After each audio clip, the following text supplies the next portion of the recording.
बिहार में 7 दल सरकार में हैं, कुछ समर्थन दे रहे हैं, कुछ बाहर से समर्थन कर रहे हैं। आपस में उन्हीं का कोऑर्डिनेशन किस तरह से नहीं है उसका एग्जांपल मैं आगे दूंगी। लेकिन एक बीजेपी के सामने विपक्ष का एक उम्मीदवार खड़ा होगा साझा, इसको लेकर क्या सहमति बन गई है गुरदीप सप्पल जी? देखिए, बिहार में 7 पार्टियों की सरकार आपको दिखती है। हमारी हालत वो नहीं है कि भारतीय जनता पार्टी कुछ राज्यों में 2 एमएलए हैं उनके, लेकिन सरकार वो कहते हैं बीजेपी की सरकार है। तो इस बात में नहीं जाइए। इस देश में गठबंधन का दौर आज से नहीं है, पिछले 25-30 साल से गठबंधन का दौर चल रहा है। और ये तमाम पार्टियां बोनाफाइड पार्टियां हैं, ये तमाम पार्टियां वो हैं जिसको देश की जनता वोट देती है। ये कोई पार्टियां किसी पे थोपी हुई पार्टियां नहीं हैं। और ये सब मिलकर कार्यक्रम बनाने की बात कर रही है। जहां तक चेहरे की बात है, जहां तक है कि 1:1 की बात है, अभी आप वेट कीजिए, क्योंकि प्रक्रिया शुरू हुई है। देश के सामने ये प्रक्रिया चलेगी और सब पार्टी मिलकर अपने कार्यक्रम तय करेंगी। आपसे और चाहूंगी, फिर बाकी मेहमानों के पास जाऊंगी। बिल्कुल ठीक है गुरदीप सप्पल साहब, लेकिन कांग्रेस पार्टी के बड़े नेताओं के बयान है हमारे पास। उन लोगों का कहना है कि एक के मुकाबले एक। तो क्या बंगाल में कांग्रेस पार्टी कुर्बानी देगी? क्या अगर बिहार की बात करें, यहां पर आरजेडी और जेडीयू आपसे बड़ी पार्टियां हैं, क्या यहां पर कांग्रेस कुर्बानी देगी? क्या उत्तर प्रदेश को लेकर बात बन जाएगी 2017 में और 2019 में? तो बहुत फायदे में स्थिति नजर नहीं आई थी। 19 में आप लोगों की स्थिति भले ही अलग थी, लेकिन विपक्षी एकजुटता जरूर सपा बीएसपी के बीच हुई थी, लेकिन बीजेपी का कुछ ज्यादा बिगाड़ नहीं पाई थी दोनों पार्टियां मिलकर। इस तरह से कई राज्य हैं। और इसी के साथ मेरा अगला सवाल, आप 4 राज्यों की बात तो बोल रहे हैं, लेकिन उन 4 राज्यों में लोकसभा के नतीजे क्या रहे?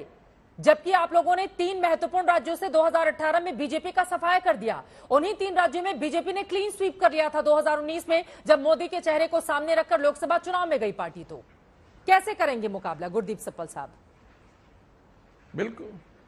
बिल्कुल 2019 के अंदर भारतीय जनता पार्टी जीती, इसलिए मोदी जी की सरकार है। इसका मतलब ये तो नहीं है कि हर चुनाव वो जीतेंगे। लोकतंत्र है, लोकतंत्र में जनता काम को भी आंकती है। जनता देख रही है कि किस तरह से एक संवेदनहीन सरकार इस देश के अंदर है, जिसको जनता के मुद्दों से मतलब नहीं है, और उन्हीं बातों को सामने लाने के लिए विपक्षी एकता हो रही है। अगर आप ये मान के बैठे हैं कि एक बार अगर भारतीय जनता पार्टी ने स्वीप किया तो हमेशा वही पार्टी स्वीप करेगी, तो मुझे लगता है लोकतंत्र के ऊपर आप एक सवालिया निशान लगा रहे हैं। ये बात सच है कि इस बार पार्टियां ज्यादा सीरियस तरीके से बीजेपी मतलब 2 बार जीत गई, तो वो इस गलतफहमी में नहीं रहे कि हमेशा इसी तरह का रिजल्ट रहेगा, वो बता रहे हैं। नहीं, भारतीय जनता पार्टी कभी गलत फहमी में नहीं रहती है। भारतीय जनता पार्टी अपने काम के आधार पर, अपने कार्यकर्ताओं के काम के आधार पर, अपने नेतृत्व की नीतियों के आधार पर और पार्टी के कार्यक्रमों के आधार पर काम करती है। और भारतीय जनता पार्टी ने ये करके दिखाया है कि बीते बार जब जो है मध्य प्रदेश में, राजस्थान में, छत्तीसगढ़ में कांग्रेस को चुनाव विधानसभा जीतने में सफलता मिली थी, लेकिन जब लोकसभा के चुनाव हुए तो मध्य प्रदेश में सिर्फ 1 सीट पर कांग्रेस जीत सकी, राजस्थान की सारी सीटें हार गई और छत्तीसगढ़ की भी अधिकांश सीटें हम जीतने में कामयाब हुए। ये सबके सामने है ये परिदृश्य। और आपने देखा होगा कि 36% वोट हमको कर्नाटक में मिला था विधानसभा चुनाव में, और 58% वोट हमको जो है विधानसभा की बजाय लोकसभा चुनाव में मिला।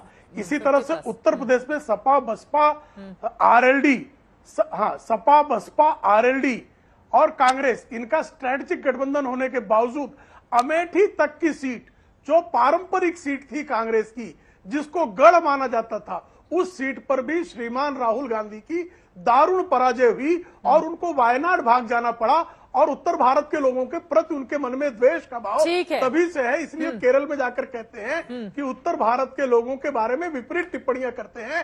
राम पुत्रों को रोम पुत्र जो है कलंकित और अपमानित करने का कोई भी अवसर नहीं छोड़ता। ये देश जानता है भली भांति। गुरदीप जी 2 लाइन में इसका जवाब दे दीजिए। राजीव जी और फिर अनुराग, मैं फौरन आपके पास भी आ रही हूँ। धीरेन्द्र जी आपके पास भी।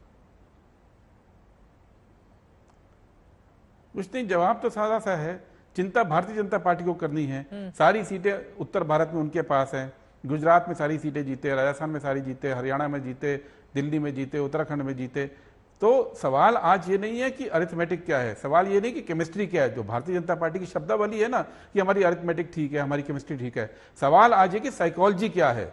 आज लोग त्रस्त हैं, लोग परेशान हैं भारतीय जनता पार्टी की नीतियों से। और बेरोजगारी के मुद्दे पे हम लोग चुनाव लड़ने जा रहे हैं, महंगाई के मुद्दे पे चुनाव लड़ने जा रहे हैं, नफरत के मुद्दे पर लड़ने जा रहे हैं। और प्रेम जी, हम ये बताने जा रहे हैं आपको कि हम केवल नकारात्मक चुनाव नहीं लड़ने वाले हैं। ठीक है, हम देश को ये भी बताने जा रहे हैं कि हमारी नीतियां क्या होंगी, विपक्षी नीतियां क्या होंगी। तो इसलिए आप परेशान मत होइए, केमिस्ट्री को छोड़ दीजिए, अरिथमेटिक को छोड़ दीजिए।